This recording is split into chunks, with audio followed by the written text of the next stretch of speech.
Hello all. അപ്പോൾ ഇന്നും നമുക്കൊരു യാത്ര തന്നെയാണ്. അപ്പോൾ ഇന്നത്തെ യാത്ര നമ്മുടെ എറണാകുളം ജില്ലയിലെ വളരെ പ്രകൃതിരമണീയമായിട്ടുള്ള കടമക്കുടി എന്ന് പറയുന്നൊരു കുഞ്ഞ് ഗ്രാമത്തിലേക്കാണ്.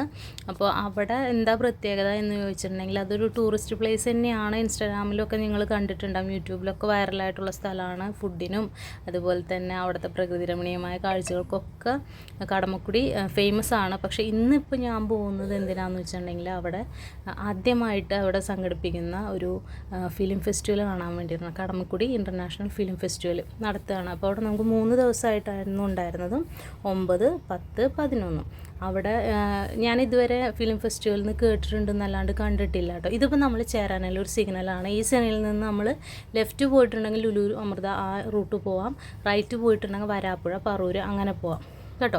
അപ്പോൾ ഞാൻ ആദ്യമായിട്ട് അങ്ങനെ ഒരു എക്സ്പീരിയൻസ് ചെയ്യണം എന്നുള്ളൊരു ഫെസ്റ്റിവൽ എക്സ്പീരിയൻസ് ചെയ്യണം എന്നുള്ളൊരു രീതിയിൽ തന്നെ ആഗ്രഹിച്ചിരിക്കുകയായിരുന്നു. പക്ഷേ 9-ാം തീയതി ആയിരുന്നു അവിടെ നമ്മുടെ മലയാളത്തിൽ നിന്ന് ആട്ടം, പിന്നെ ഒറ്റാൽ, പിന്നെ ഈ മാ യൗ എന്ന് പറഞ്ഞിട്ടൊരു ഇങ്ങനെ 3 സിനിമയാണ് മലയാളത്തിൽ നിന്ന് ഉണ്ടായിരുന്നത്. അതിൽ ആട്ടം ഉണ്ടായിരുന്നത് ശനിയാഴ്ചയായിരുന്നു. ശനിയാഴ്ച ആട്ടത്തിലെ എല്ലാ ആക്ടേഴ്സും ഉണ്ടായിരുന്നു.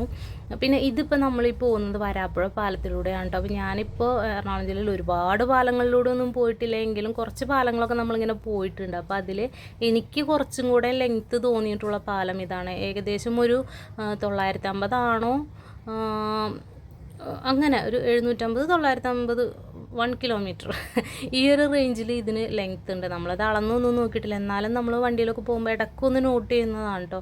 നല്ല ലെങ്ത്താണ്. അതിൻ്റെ സൈഡിലായിട്ട് വേറെ കാസർഗോഡ് ടു തിരുവനന്തപുരം പോകുന്ന ഒരു ഹൈവേ വരുന്നുണ്ട്. അതിൻ്റെ പണികളൊക്കെ നടക്കുന്നുണ്ട്. പക്ഷേ ഇത് ഭയങ്കര ലെങ്ത്താന്ന് പറഞ്ഞു കഴിഞ്ഞിട്ടുണ്ടെങ്കിൽ ഭയങ്കര നീളമായി പാലത്തിന്.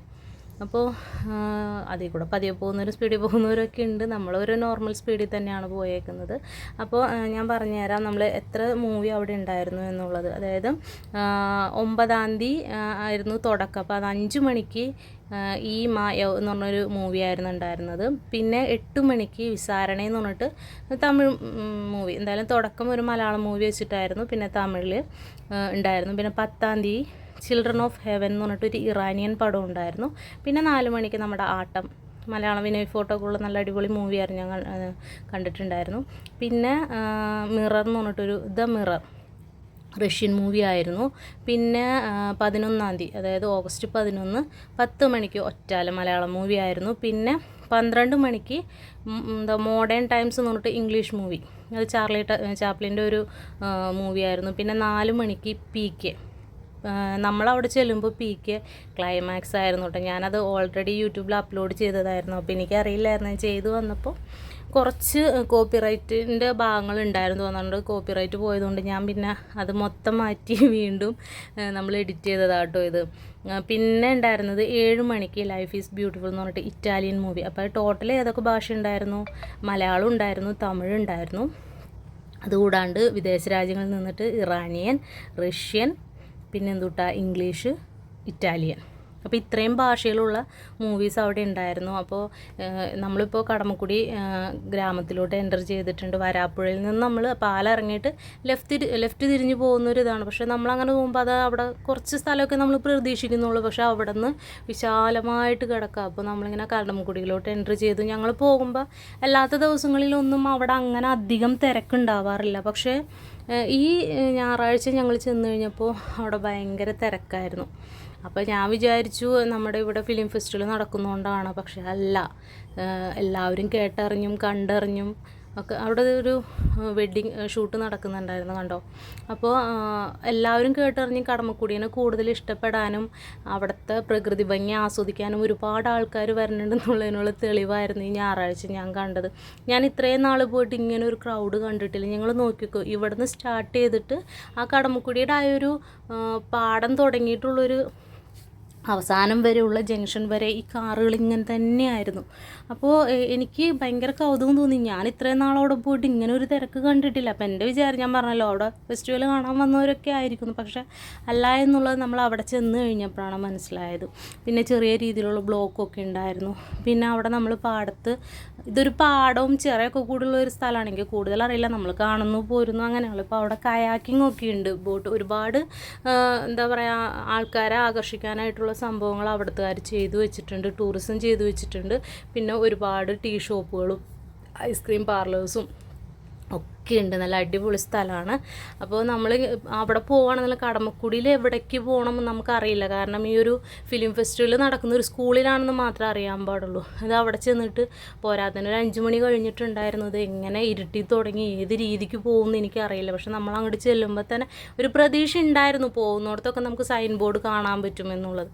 അങ്ങനെ കുറേ ചെന്ന് കഴിഞ്ഞപ്പോൾ ഒരു വലിയൊരു ആർച്ച് കണ്ടു കഴിഞ്ഞപ്പോൾ മനസ്സിലായി നേരെ പോവാം. അവിടെ ചെന്നിട്ടും പിന്നെ ഇങ്ങോട്ടുന്നുള്ളൊരു ഇതുണ്ടായില്ല. പിന്നെ നമ്മൾ നേരെ നോക്കിയപ്പോൾ ഏകദേശം അവിടുത്തെ ഒരു എന്താ പറയുക തോരണവും ലൈറ്റും ഒക്കെ കണ്ടപ്പോൾ മനസ്സിലായി ഓക്കെ നമ്മൾ എത്തി, സ്ഥലം ആരോടും ചോദിക്കണ്ട എന്നുള്ളത്. പക്ഷേ ഫസ്റ്റ് ആദ്യമായിട്ടാണ് അവർ ഈ ഒരു പ്രോഗ്രാം സംഘടിപ്പിക്കുന്നത് എന്നുള്ളൊരു ഇത് നമുക്ക് അവിടെ ചെന്നപ്പോൾ ഉണ്ടായിരുന്നില്ല കേട്ടോ. അത്രമാത്രം അതിന് വേണ്ടിയിട്ട് അവർ എഫേർട്ട് എടുത്തിട്ടുണ്ടെന്നുള്ളത് നമുക്ക് മനസ്സിലായി.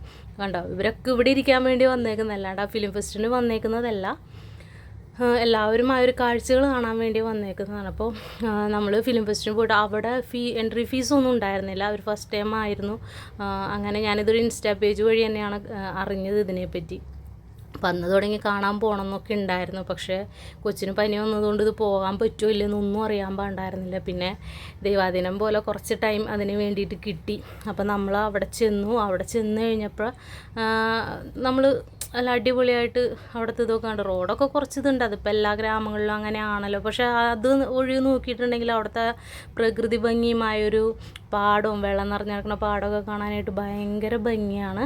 ഇത് ഇവർ ഈ ഫെസ്റ്റിവൽ സംഘടിപ്പിച്ചേക്കുന്നതും അതിനൊരു ആരുടെ ഓർമ്മയ്ക്കെന്നൊക്കെ ചോദിച്ചു കഴിഞ്ഞിട്ട് ഒരു ജോസുട്ടന്നാർ എന്ന് പറഞ്ഞിട്ടാണ് അവിടെ ഉള്ളത്. അപ്പോൾ ഞാനത് ഈ പ്രോഗ്രാം കഴിഞ്ഞ് വന്നതിന് ശേഷമാണ് നോക്കിയാൽ അവിടെ ഇത് കടമക്കുടി കാണാൻ വന്ന ആൾക്കാരുടെ വണ്ടികളാണ് കേട്ടോ. എല്ലാവരും അതെ ഒരു 1-2 കിലോമീറ്റർ നല്ല രീതിയിൽ ഇങ്ങനെ വളഞ്ഞും പൊളഞ്ഞൊക്കെ വണ്ടികൾ പാർക്ക് ചെയ്തിട്ടേക്കാണ്. അത് ശനിയും ഞായറും മാത്രമേ ഈ ഒരു സംഭവമുള്ളൂ. എല്ലാ ദിവസങ്ങളിലും അങ്ങനെ ഇട ദിവസങ്ങളിൽ പ്രശ്നമൊന്നുമില്ല.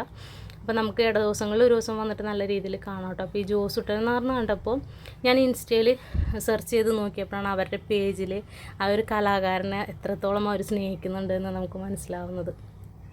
കണ്ടോ, അങ്ങനെ നമ്മൾ സ്കൂളിലോട്ട് കയറി. അപ്പോൾ അവിടെ ഞാൻ ചുറ്റും നോക്കിയപ്പോൾ ഉണ്ടായൊരു എൻട്രൻസിൽ തന്നെ ആ ഒരു ഫിലിം ഫെസ്റ്റിവലിൽ എന്തൊക്കെ മൂവീസ് അവിടെ പ്രദർശിപ്പിക്കുന്നുണ്ട് അതെല്ലാം എന്താ പറയുക മതിലിൽ ഒട്ടിച്ചിട്ടുണ്ടായിരുന്നു. പിന്നെ ഒരു ബിനാലേക്ക് പോയൊരു എഫക്റ്റൊക്കെ ആയിരുന്നു ആ ഒരു മതിലുമ്മൽ. കണ്ടോ, കൈഫ് എന്ന് എഴുതി വെച്ചിട്ടുണ്ട്.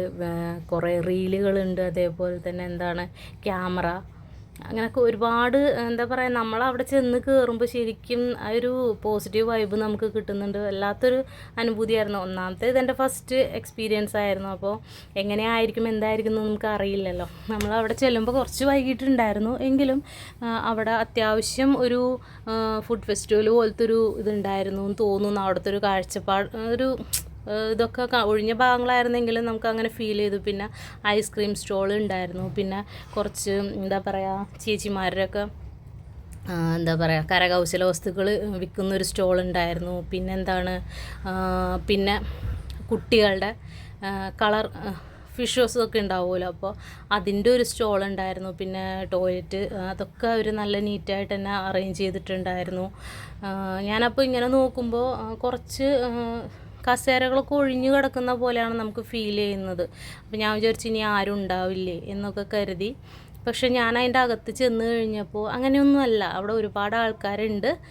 അത് അകത്തോട്ട് കയറിയിട്ടായിരുന്നു ഇരുന്നിരുന്നത്. ഞാൻ ആദ്യമായിട്ടാണ് ഒരു ബിഗ് സ്ക്രീനിൽ സുശാന്തിനെ കാണുന്നത്. അത് എനിക്കതിന് നല്ലൊരു ഭാഗ്യമുണ്ടായി. ഇനി അത് ലൈഫിൽ എനിക്ക് കിട്ടില്ലല്ലോ.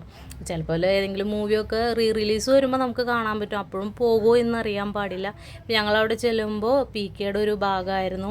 അപ്പോൾ ഇതൊക്കെ ഞാൻ വോയിസ് ഓവർ ചെയ്തുങ്ങാണ്ട് വോയിസ് ഒക്കെ ഇട്ട് കഴിഞ്ഞ ഒരു വീഡിയോയിൽ ചെയ്തിട്ടുണ്ടായിരുന്നു. പക്ഷെ അത് കോപ്പിറൈറ്റ് വന്നുകൊണ്ട് നമ്മളതൊക്കെ മാറ്റി.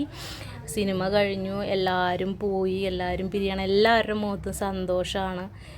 എന്താ പറയുക, നഷ്ടമായതുപോലെ ആർക്കും ഒരു ഫീലില്ല. എല്ലാവരും നല്ല അടിപൊളിയായിട്ട് കാഴ്ചകളൊക്കെ കണ്ടു. എനിക്ക് എൻ്റെ ലൈഫിൽ വിശ്വസിക്കാൻ പറ്റാത്ത ഒരുപാട് കാര്യങ്ങളുണ്ട്. എൻ്റെ ലൈഫിൽ നടന്നു കഴിഞ്ഞിട്ടും എനിക്കിപ്പോഴും വിശ്വസിക്കാൻ പറ്റാത്ത ഒരു ഇൻ്റർനാഷണൽ ഫിലിം ഫെസ്റ്റിവലൊക്കെ കാണാമെന്ന് പറയുമ്പോൾ ഒരു കുഞ്ഞെഴുത്തുകാരിയായ എനിക്ക് മനസ്സുകൊണ്ട് അംഗീകരിക്കാൻ പറ്റാത്തൊരു സംഭവമാണ്. കാരണം അത് നടക്കുമെന്ന് അറിയാത്ത കാര്യങ്ങളാണ്. അപ്പോൾ നമ്മളത് റിയലൈസ് ചെയ്തു, നടന്നു. ഞാനതിലൊരു പങ്കാളിയായി. ഞാൻ അതിൻ്റെ അത് കുറച്ച് നേരമാണെന്നുണ്ടെങ്കിൽ അവിടെ ഇരുന്ന് കണ്ടു. നല്ല രീതിയിൽ എൻജോയ് ചെയ്തു. അടിപൊളിയായിട്ടുണ്ട്.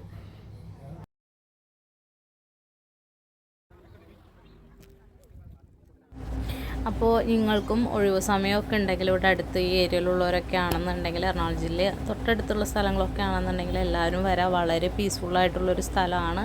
ഒരു ശബ്ദങ്ങളില്ല, ബഹളങ്ങളില്ല, നല്ല അടിപൊളി സ്ഥലം. പിന്നെ ഐസ്ക്രീമൊക്കെ അവിടെ ഇഷ്ടം പോലെ ഉണ്ട്. പിള്ളേരെ നമുക്ക് ഒന്ന് ഇത്തിരി നേരം കൺട്രോൾ ചെയ്ത് നിർത്താം. പിന്നെ അതുകൂടാണ്ട് അവർക്ക് കളിക്കാനുള്ള സ്ഥലങ്ങളുണ്ട്. പിന്നെ ടോയ്ലറ്റ് ഉണ്ട്, ജെൻസിനും ലേഡീസിനും പ്രത്യേകമുണ്ട്. അതുപോലെ തന്നെ ഫീഡിങ് റൂമുണ്ട്. എല്ലാം ആ ഒരു കൊച്ചു സ്ഥലത്ത് അവർ നല്ല ഭംഗിയിൽ അടച്ചുറപ്പായിട്ട് നല്ല വൃത്തിക്ക് ചെയ്തു വെച്ചിട്ടുണ്ട്. ഞാൻ ഇടയ്ക്കിടയ്ക്ക് പോകുന്നൊരു സ്ഥലമാണ്. വളരെ ഇഷ്ടമാണ് അവിടെ പോകാനും ഇരിക്കാനായിട്ട്. പക്ഷേ ആദ്യമായിട്ടാണ് ഇത്രയും ക്രൗഡിനെ ഞാൻ അവിടെ കാണുന്നത്. അപ്പോൾ ഞാൻ അന്വേഷിച്ച് കഴിഞ്ഞപ്പോഴാണ് അവിടെ പറഞ്ഞത്, കണ്ടോ ഇത് നോക്കൂ. അപ്പോൾ അന്വേഷിച്ച് കഴിഞ്ഞപ്പോഴാണ് പറഞ്ഞത് സാറ്റർഡേ മാത്രമേ അങ്ങനത്തെ ഒരു പ്രശ്നമുള്ളൂ. പിന്നെ ഞാൻ മുമ്പ് പോകുമ്പോൾ ഇതുപോലെ ടീ ഷോപ്പൊന്നും ഉണ്ടായിരുന്നില്ല. ഈ ടീ ഷോപ്പ് ഉണ്ടായില്ല, വേറെ ടീ ഷോപ്പുകളൊക്കെ ഉള്ളിലോട്ട് മാറിയിട്ടുണ്ടായിരുന്നു. അപ്പോൾ എല്ലാവരും വരിക, കാണാം. എന്തായാലും നമ്മൾ ഇൻസ്റ്റഗ്രാമിൽ ഇപ്പോൾ റീൽ വിത്ത് റിയലൊക്കെ കാണുന്ന പോലെ തന്നെയാണ്. നമ്മൾ കാണുമ്പോൾ പ്രശാന്ത സുന്ദരമായിട്ടുള്ള സ്ഥലം, ഒരു ശബ്ദമൊന്നുമില്ല. സംഭവം അങ്ങനെ തന്നെയാണ്. അത് ക്രൗഡില്ലാത്ത ദിവസം മാത്രമാണ് അത്രയും പീസ്ഫുള്ളായിട്ടുണ്ടാവുക. ഞായറാഴ്ച എല്ലാവർക്കും മുഴുവൻ കാര്യങ്ങളൊക്കെ ആകുമ്പോൾ അതിനനുസരിച്ച് ഉണ്ടാവുമല്ലോ. അപ്പോൾ എല്ലാവരും അവരൊന്ന് മൈൻഡ് റിലാക്സ് ആക്കാനും ഒന്ന് ചില്ല് ചെയ്യാനൊക്കെ ആയിട്ട് വരുന്നൊരു സ്ഥലമാണ്. അവിടുത്തെ അന്തരീക്ഷമൊക്കെ നോക്കും, മേഘവും നല്ല അടിപൊളി സ്ഥലമാണ്. എല്ലാവരും വരിക, കാണുക. ഇത് വരാപ്പുഴ പള്ളിയാണ്. വളരെ പ്രശസ്തമായിട്ടുള്ള പള്ളിയാണ്. അവിടെ പള്ളിപ്പെരുന്നാളാണ്. അപ്പോൾ അതിൻ്റേതായ നല്ല തോരണമൊക്കെ ഇതിൻ്റെ എതിർവശം ഏലൂരാണ്. ഏലൂർ ഫെറി വരാപ്പുഴ പള്ളി ഇതിൻ്റെ ഇടയിലാണ് ഈ ബ്രിഡ്ജ് വന്നത്. മുൻപ് ഫെറി ആയിരുന്നു ഉണ്ടായിരുന്നത്. ഇപ്പോഴും ഫെറിയൊക്കെ ഉണ്ട്, എന്നാലും പാലം വന്നു. ഇപ്പോൾ നല്ല അടിപൊളി കാഴ്ചകളൊക്കെ ആയിരുന്നു. എന്താ പറയുക, നമ്മൾ ആഗ്രഹിച്ച സംഭവം നമ്മൾ വിചാരിച്ച പോലെ അല്ലെങ്കിലും അത്യാവശ്യം നല്ല രീതിയിൽ നടന്നു. ആ ഒരു സന്തോഷത്തോടെയാണ് ഞാൻ മടങ്ങി പോകുന്നത്. ഇനിയും ഇതുപോലത്തെ സംഭവങ്ങൾ കാണാൻ ദൈവം അനുഗ്രഹിക്കട്ടെ.